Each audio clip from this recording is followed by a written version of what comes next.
Chers amis dans le Christ, Shalom Aleichem. Bientôt nous allons célébrer la solennité de Saint Joseph. C'est le 19 mars de chaque année, nous célébrons la solennité de Saint Joseph. Alors aujourd'hui, j'ai pris l'idée de vous parler de Saint Joseph. Parce que Saint Joseph reste un saint inconnu. On parle moins de lui. On parle presque pas de lui dans les évangiles. Plus on va parler de la Vierge Marie, mais on parle moins de Saint Joseph. Et pourtant, Saint Joseph a joué un rôle crucial dans la vie de Jésus. Sans Saint Joseph, on ne sait même pas si on pouvait parler même de Marie. Mais essayons de comprendre Saint Joseph. Je vais parler de lui aujourd'hui. Et qui est Saint Joseph? Bon, Saint Joseph, c'est le père adoptif de Jésus. D'ailleurs, beaucoup de choses que je vais parler aujourd'hui, vous ne trouverez pas ça dans la Bible, mais vous trouverez cela dans la tradition de l'Église. Parce que comme on le sait, tout n'est pas écrit dans la Bible. D'ailleurs, comme nous dit le dernier verset de l'Évangile selon Saint Jean, je vais vous lire ça d'ailleurs.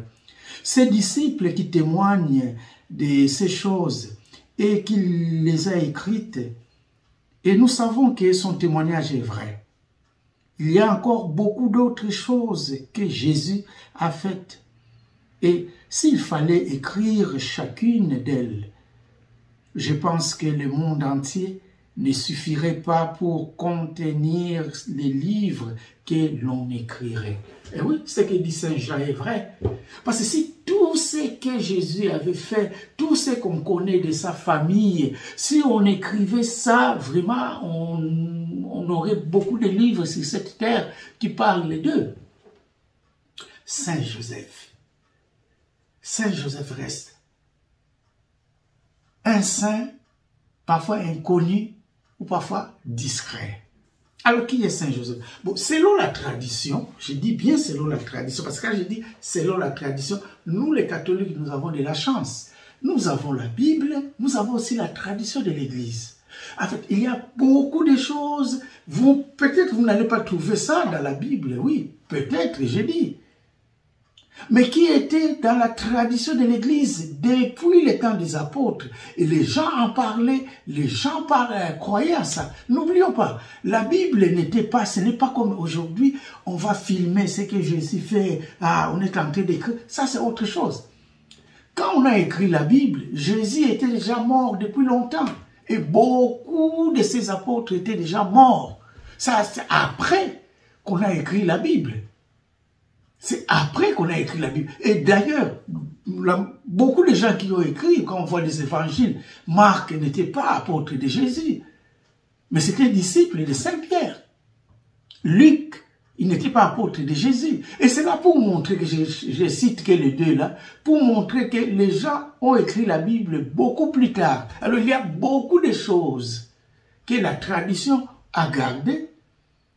Ce n'est pas écrit dans la Bible, oui, je suis tout à fait conscient, mais que la tradition a gardé pour nous édifier, et voilà, pour nous instruire même. Voilà, et c'est pour cela, quand je vais parler de Saint Joseph, beaucoup de choses je vais parler ici, c'est plus, ça émane de la tradition de l'Église. C'est-à-dire les premiers chrétiens croyaient à ça, ils vivaient ça dans leur communauté. Et voilà. Alors, selon la tradition de l'Église, je dis bien, selon la tradition de l'Église, Marie fut fiancée à Joseph à l'âge de 12 ans. On nous dit que c'était à l'âge de 12 ans. Et on dit que Jésus serait né, je dis encore conditionnel, quand Marie avait entre 14 et 16 ans. Marie était encore trop jeune quand elle a eu Jésus. Alors, on dit que pour Joseph, le mariage avec Marie était probablement le deuxième mariage. Parce qu'on dit que Joseph était déjà veuf. Et il y a la tradition qui dit aussi, Joseph serait mort à l'âge de 111 ans. 111 ans. C'est ce qu'on nous dit. Et quand je dis bien la tradition. C'était ça. Les premiers chrétiens croyaient à ça. Alors, 4 lieux ont été repérés comme probablement les lieux de la sépulture de Joseph. 2 à Jérusalem et 2 à Nazareth. Et si vous allez à Jérusalem, vous allez dans la vallée de Cédron. Vallée de Cédron, quand Jésus était arrêté, il était passé par cette vallée-là. Vallée de Cédron, c'est entre Jérusalem de l'autre côté, et puis de l'autre côté, on voit Mont des Oliviers, Jardin des Oliviers, des Jardins des Oliviers à la vallée de Cédron, c'est 50 mètres. Quand on est au Jardin des Oliviers, on peut même jeter la pierre dans la vallée de Cédron. On dit que probablement je dis, Joseph serait enterré là, dans la vallée de Cédron. Mais il y a une autre tradition qui dit aussi qu'il serait enterré à Nazareth. C'est pour ça que si vous allez à Nazareth, vous allez au couvent des sœurs de Saint-Joseph, tout près de la basilique de l'Annonciation, on va trouver le tombeau du juste. Où les premiers chrétiens du 1er siècle, 1er, 2e siècle, faisaient le pèlerinage pour aller prier au tombeau du juste. Or, tombeau du juste, qui n'est pas loin de la maison de Joseph. Donc, on dit probablement c'est le tombeau de Joseph. On l'appelle pas ça officiellement tombeau de Joseph, mais tombeau du juste.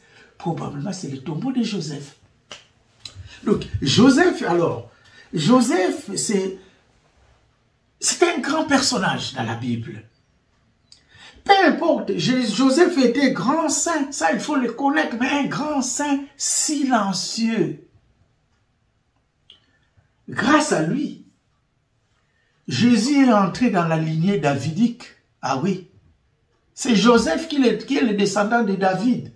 Et si on appelle Jésus fils de David, c'est par Joseph. La lignée davidique est arrivée à Jésus. C'est grâce à Joseph que Marie est protégée. Parce que si Joseph avait expédié Marie, on devrait lapider Marie. Mais Joseph, non. Il a protégé la Vierge Marie. La grandeur de Joseph. Joseph, obéissant jusqu'à la mort, il a obéi à la volonté de Dieu. Même quand il ne comprenait pas. Fuir en Égypte, à son âge, il n'était plus jeune, il n'avait pas 30 ans ou combien. À son âge, il devait prendre et la femme et l'enfant, faire de Bethléem en Égypte. On connaît des montagnes, la chaleur, les difficultés de là. Sans voiture ni TGV. Joseph l'a fait. Il a fait avec l'enfant Jésus.